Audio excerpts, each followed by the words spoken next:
వైష్ణవులకు అత్యంత పవిత్రమైన వైకుంఠ ఏకాదశి పర్వదినాన్ని పురస్కరించుకొని ప్రముఖ వైష్ణవ ఆలయాల్లో అధికారులు ముమ్మర ఏర్పాట్లు చేస్తున్నారు. నెల్లూరు పట్టణంలో పెన్నా నది తీరంలో వెలిసిన సుప్రసిద్ధ వైష్ణవ క్షేత్రం తల్పగిరి రంగనాథ స్వామి దేవాలయంలో వైకుంఠ ఏకాదశి సందర్భంగా భక్తుల సౌకర్యార్థం ప్రత్యేక ఏర్పాట్లు చేస్తున్నారు. ఆలయాన్ని సుందరంగా తీర్చిదిద్దడంతో పాటు ఉత్తర ద్వార దర్శనం నిమిత్తం ప్రత్యేక క్యూలైన్లు ఏర్పాటు చేశామని తల్పగిరి రంగనాథ స్వామి ఆలయ ఈవో శ్రీనివాసులు చెప్పారు. చంటి బిడ్డల తల్లులు వయోవృద్ధుల కోసం ప్రత్యేక సౌకర్యాలు ఏర్పాటు చేశామంటున్న ఆలయ ఈవోతో ఫేస్ టు ఫేస్. ఇంత పవిత్రమైన రోజులుగా చెప్తుంటారు. ఆ రోజున విష్ణుమూర్తిని పూజిస్తే అనంతమైన పుణ్యఫలాలు లభిస్తాయని చెప్పేసి భక్తుల యొక్క నమ్మకం. నెల్లూరు నగరంలోని రంగనాయకులపేటలో ఉన్నటువంటి శ్రీ తలపగిరి రంగనాయకుల స్వామి దేవస్థానంలో రేపటి ఏకాదశి వైకుంఠ ద్వారదర్శనం సంబంధించి భారీగా అధికారులు కూడా ఏర్పాట్లు చేస్తాం. మనతోటి ఆలయ ఈవో శ్రీనివాసరెడ్డి సార్ సార్తో మాట్లాడి మరిన్ని విషయాలు తెలుసుకునే ప్రయత్నం చేద్దాం.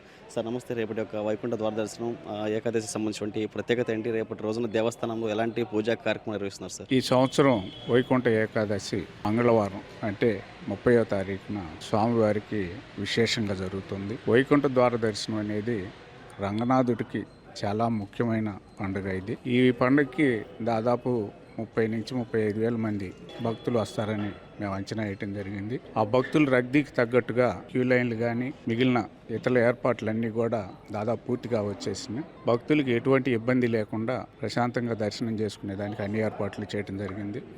అదేవిధంగా ఈ సంవత్సరం ఆన్లైన్ ద్వారా టికెట్లు విక్రయించడం జరుగుతుంది. దాంట్లో స్లాట్ల ప్రకారం టైం స్లాట్ ప్రకారం కూడా టికెట్లు సేల్ చేయడం జరుగుతుంది. భక్తులు కూడా రేపు ఉదయం 10 గంటల వరకు ఈ అవకాశం ఉంటుంది. దాంట్లో టికెట్లు బుక్ చేసుకొని వచ్చేస్తే మ్యాక్సిమం అరగంట నుంచి 1 గంట లోపలే దర్శనం పూర్తి అయ్యే విధంగా అన్ని ఏర్పాట్లు పూర్తి చేయడం జరిగిందండి. ఉన్నటువంటి సిబ్బందికి ఎలాంటి సూచనలు జారీ చేస్తున్నారు? ఎందుకంటే ఇటీవల మంత్రి నారాయణ కూడా దీనిపై సమీక్ష నిర్వహించారు. సో భక్తులకు ఎలాంటి జాగ్రత్తలు చెప్తారు? ప్రత్యేకించి పోలీసు బందోబస్తు, క్యూ లైన్లు, ప్రసాద కౌంటర్లు ఎలా ఉండబోతున్నాయి అంటారు? ప్రసాదాలు ఈ సంవత్సరం ఎగ్జిట్ గేట్ దగ్గర ఏర్పాటు చేయడం జరిగింది. ప్రసాదం తీసుకున్న భక్తులు ఎగ్జిట్లోంచి బయటికి వెళ్ళిపోవడం జరుగుతుంది.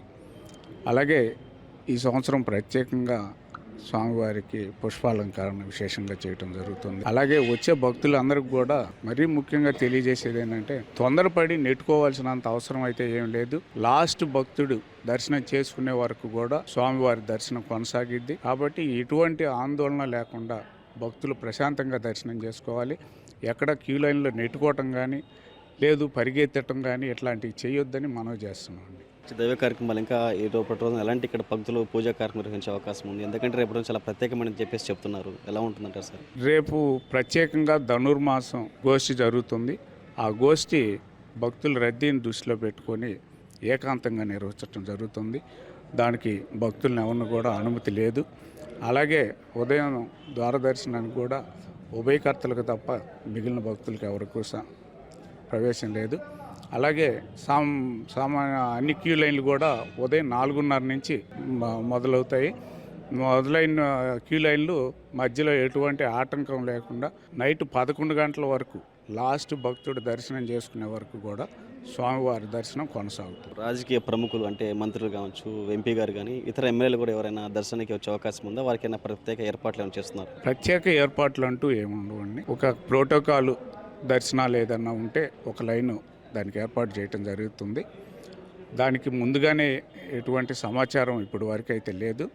వచ్చిన వాళ్ళని రిసీవ్ చేసుకోవడానికి మేము మా సిబ్బంది సిద్ధంగా ఉంటాము. కాబట్టి ఎటువంటి ఇబ్బందులు లేకుండా ప్రశాంతంగా జరగటానికి దాదాపుగా అన్ని ఏర్పాట్లు సిద్ధం చేయడం జరిగింది. రేపు రోజు సంబంధించి నెల్లూరు నగరంలోని రంగనాయకులపేటలో వెలిసినటువంటి తలపగిరి రంగనాథ స్వామి దేవస్థానం వైకుంఠ ద్వారదర్శనం ముక్కోటి ఏకాదశి కూడా పూర్తి స్థాయిలో సర్వంగా సుందరంగా కూడా రూపుదిద్దుకుంటుందని చెప్పుకోవచ్చు. రేపటి సంబంధించి భక్తులకు ఎలాంటి అసౌకర్యం కలగకుండా ప్రత్యేకించి పోలీసు బందోబస్తు ఉండడమా, క్యూ లైన్లు కావచ్చు, ప్రసాదం కౌంటర్లతో పాటు పూర్తి స్థాయిలో వచ్చేటువంటి పబ్లిక్ అంతా కూడా దైవ దర్శనం నిమిత్తం రేపు అనంతమైనటువంటి పుణ్య ఫలితాలు వస్తాయని చెప్పేసి భక్తుల నమ్మకం మేరకు కూడా పూర్తిగా అన్ని ఏర్పాట్లు చేశాం. కాబట్టి భక్తులు కూడా ఇటు ఆలయ సిబ్బంది కావచ్చు, పోలీస్ సిబ్బంది యొక్క ఆదేశాలకు అనుగుణంగా కూడా దర్శనం చేసుకోవాలని చెప్పేసి ఆలయ అధికారులు కోరుతున్న పరిస్థితి. వీడియో జర్నలిస్ట్ సునీత కలిసి Teja, YK TV network, Nellore Ranganatha Swamy temple నుంచి.